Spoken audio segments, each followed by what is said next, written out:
Welcome to Guitar Speed Trainer. Today we'll focus on tremolo picking to boost your alternate picking speed and control. Before starting, let's talk about the picking motion.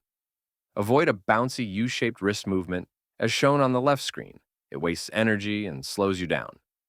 Instead, aim for the correct motion on the right, a straight, efficient path with minimal wrist movement.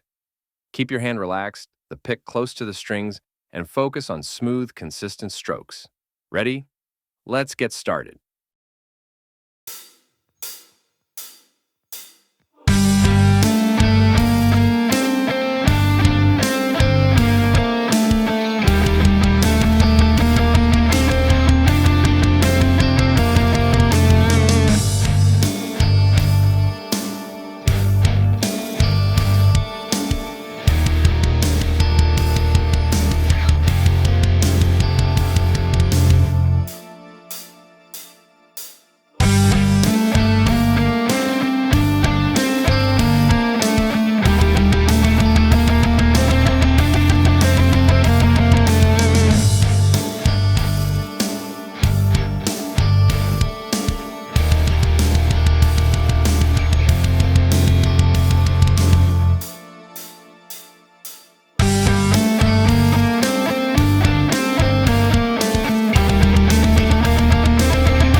Great job today.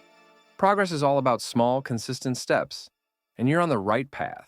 Stay patient, stay focused, and keep pushing your limits. See you in the next workout.